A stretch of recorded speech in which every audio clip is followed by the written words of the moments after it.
Steve jobs एक ऐसा अद्भुत लीडर जिसने बिजनेस की दुनिया में हिस्ट्री क्रिएट कर दी। Yes, it is very important कि लीडरशिप के क्या गुण होना चाहिए, क्या चीज़ें कैसी होना चाहिए। एक दिवालिया कंपनी को अगर किसी ने वापस नंबर 1 कंपनी बनाया तो निस्संदेह सभी के दिमाग में एक ही बात आती है कि वह स्टीव जॉब्स ही हो सकते हैं। तो नमस्कार दोस्तों, BITDR में एक बार फिर से आपका स्वागत है। आज हम चर्चा करने जा रहे हैं लीडरशिप की एक ऐसे गुण के बारे में, या ऐसा कहना चाहिए कि एक सेट ऑफ क्वालिटीज़ के बारे में जो स्टीव जॉब्स के अंदर थी, जिसकी वजह से उन्होंने डूबती हुई एप्पल कंपनी को, जो कि दिवालिया होने की कगार पे थी, उसको टेक ओवर किया और टेक ओवर करने के पास उस बुलंदियों पे पहुंचाया जिसमें आप कह सकते हैं पर्सनल कंप्यूटिंग की दुनिया में और फोन्स की दुनिया में वह कंपनी लीडर बन गई और आज भी लीडर है। आज भी एप्पल का फोन रखना यानी एक शान की बात माना जाता है। आज भी लैपटॉप यदि एप्पल का हो तो गौरव की बात मानी जाती है। हर प्रोग्रामर चाहता है कि उसके पास उसका ड्रीम लैपटॉप एप्पल से आए। तो ऐसी क्या खास बात थी? अगर मैं थोड़ा सा इसको हिस्ट्री से स्टीव जॉब्स के गुणों के बारे में बात करने से पहले मैं चाहता हूं कि थोड़ा सा आप लोगों को स्टीव जॉब्स के बारे में बता दूं कि स्टीव जॉब्स स्कूल में पढ़े और पढ़ने के बाद फिर उनके फैमिली थोड़ा डिस्टर्ब थी, उस समय ठीक से पढ़ नहीं पा रहे थे। फिर उसके बाद वो कॉलेज गए, कॉलेज में भी उनके फैमिली में उस समय कुछ ज़्यादा प्रॉब्लम आ गई। उसकी वजह से मदर फादर थोड़ा सा सेपरेट हो गए, फिर मिले।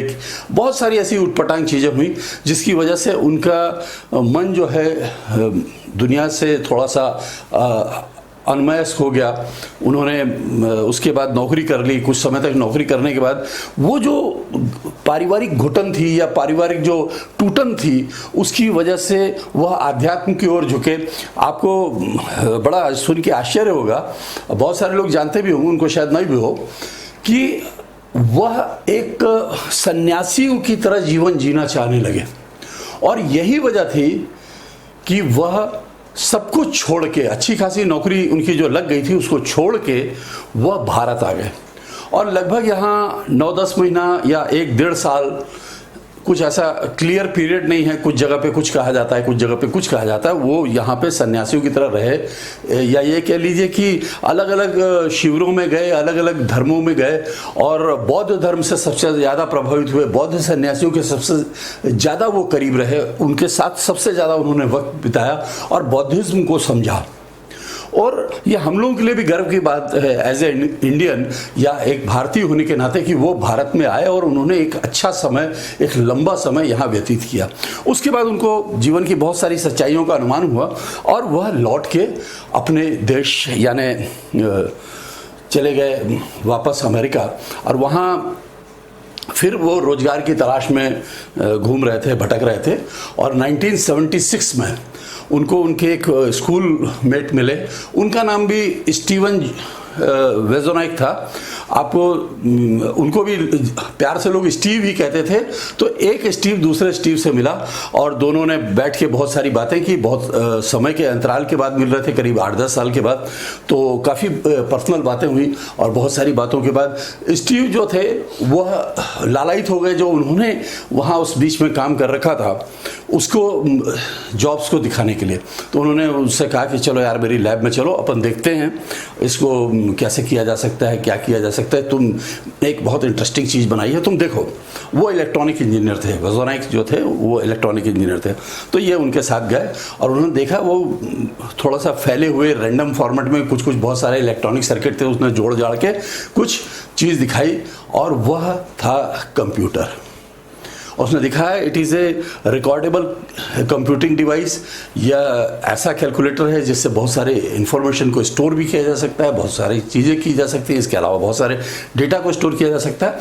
और स्टीव ने कहा कि यार इसको अपन पैक कर देंगे तो यह एक बढ़िया कंप्यूटर बन सकता है।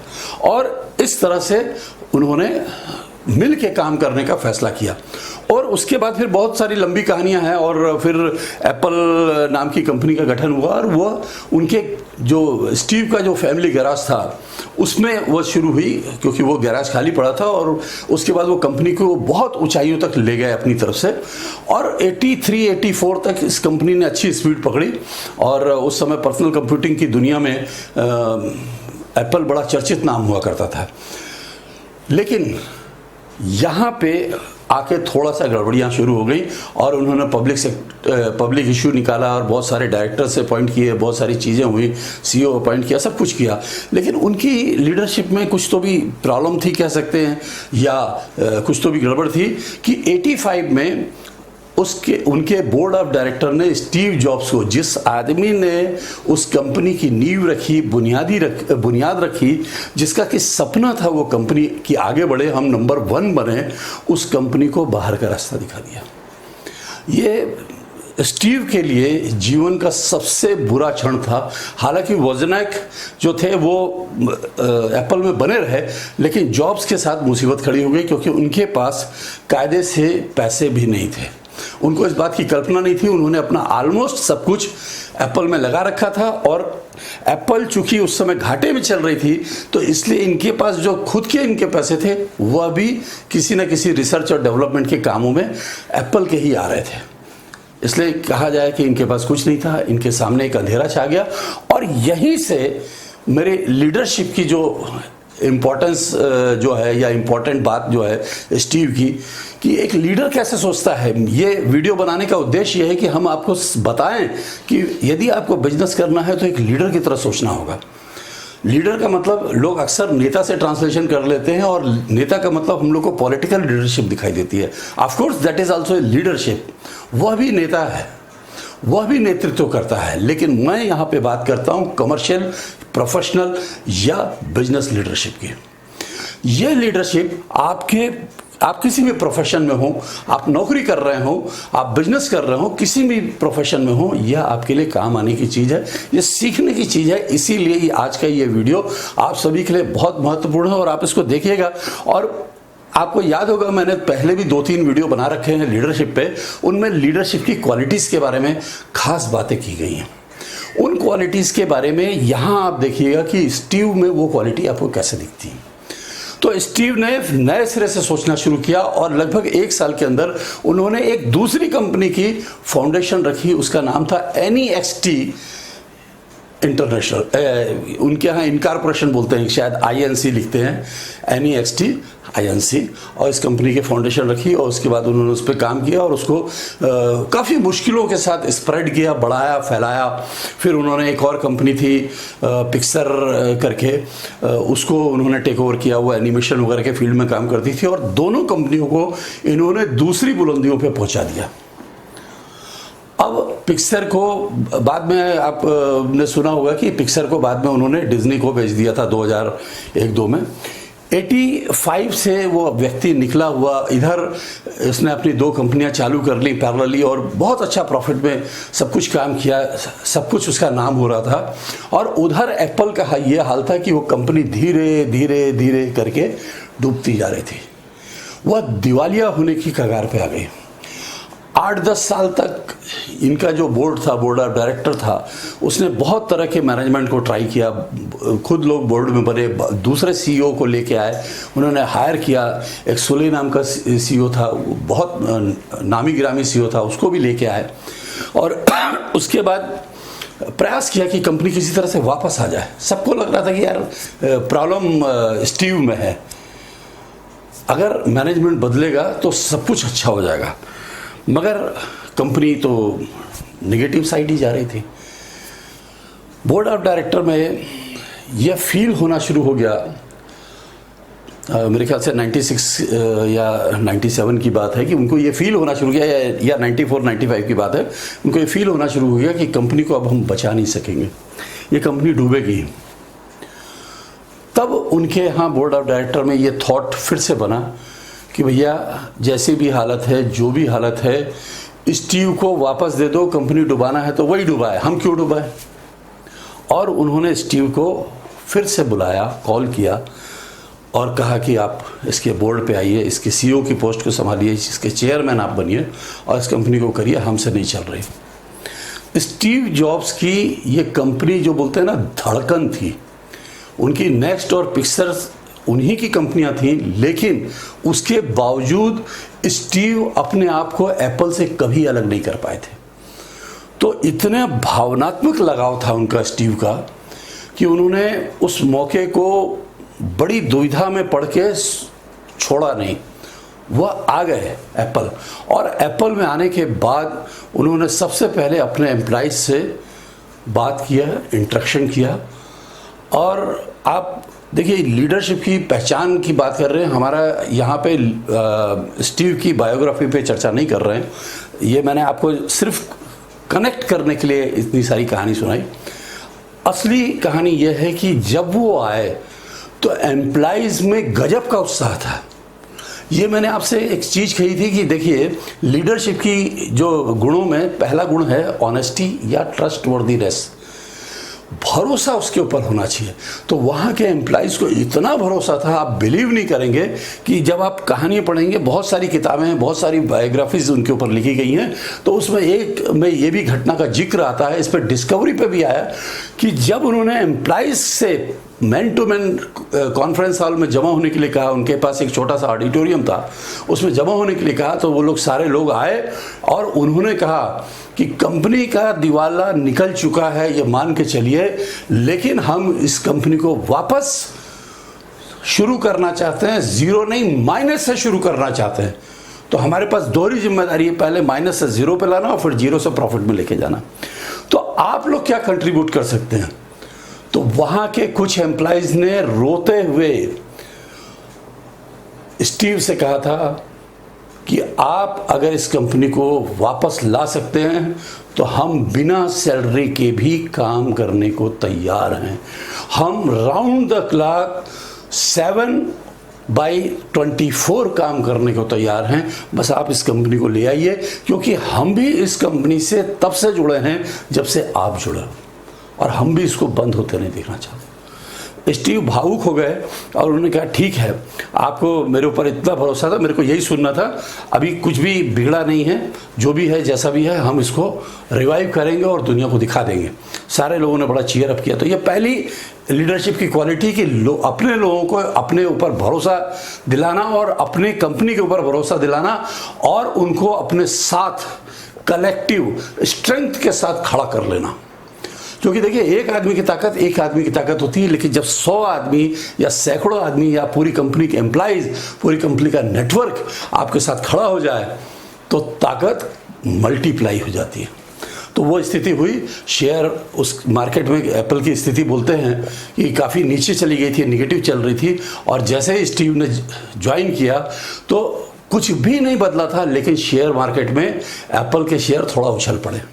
ये उनकी सबसे बड़ी लीडरशिप की क्वालिटी थी। और दूसरी क्वालिटी इसमें मैंने आपसे जो दूसरी बात कही थी वो थी लोगों को जमा करके उनसे बात की, दैट इज कम्युनिकेशन।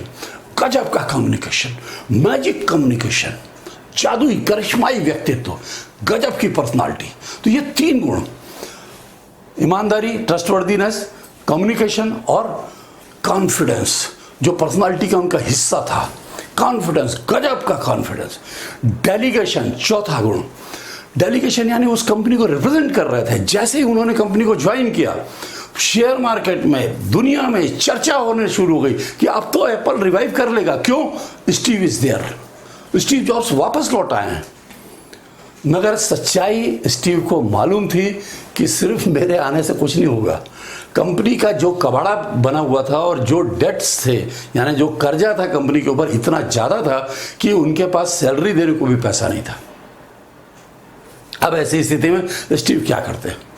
तो स्टीव को चाहिए था पैसा, क्योंकि जो पुराने प्रोडक्ट थे वो आउटडेटेड हो चुके थे और नए प्रोडक्ट के लिए आपको रिसर्च करनी थी। अगर मान लीजिए आप एम्प्लॉइज को पैसा नहीं भी देते एक बार या कम भी देते, तो भी आपको रिसर्च करने के लिए तो पैसा चाहिए ही चाहिए था। आपको लेबोरेटरी में पैसा लगाना ही था, नए प्रोडक्ट्स लगाने ही थे। तो अब आप कहाँ से जुगाड़ करें? आप कल्पना नहीं कर सकते कि उस व्यक्ति ने क्या किया। ये उसका करिश्मा है। उसने अपने दुनिया में सबसे बड़ी राइवल कंपनी के ओनर से बात की और पैसा वहां से लेके आए। यह भी एक जादुई करिश्मा है, यह भी एक करिश्मा है कि ऐसे व्यक्ति से पैसा लेके आए जो उनका सबसे बड़ा दुश्मन, या कहना चाहिए क्या बोलना चाहिए, बिजनेस राइवल, प्रतिद्वंदी, एग्जैक्ट वर्ड, उनके व्यवसाय का सबसे बड़ा प्रतिद्वंदी जो था उससे वो पैसा लेके आए। और उन्होंने जब उसको इंट्रोड्यूस कराया, लोगों को बताया, तो लोगों ने बड़ी थू की उस नाम से। लेकिन जब उसने एड्रेस किया पब्लिक को, इनके एम्प्लॉइज को, इनके शेयर होल्डर को, इनके स्टॉक होल्डर को, तो दुनिया में तहलका मच गया, क्योंकि वह व्यक्ति बिल गेट्स के अलावा दूसरा था ही नहीं। सबसे बड़ी राइवल कंपनी माइक्रोसॉफ्ट थी एप्पल की, और एप्पल ने उन्हीं से पैसा जुगाया। आज भी अगर आप एप्पल के शेयर होल्डर्स की लिस्ट में या स्टॉक होल्डर्स की लिस्ट में देखेंगे तो बिल गेट्स के जो है 2.5 से 3% के बीच में आपको शेयर होल्डिंग मिलेगी आज भी। तो उन्होंने उसको पैसा दिया और उस पैसे से इन्होंने अपना रिसर्च डेवलपमेंट का काम शुरू किया और नया प्रोडक्ट लॉन्च किया, और गजब का परफॉर्मेंस, गजब की फुर्ती।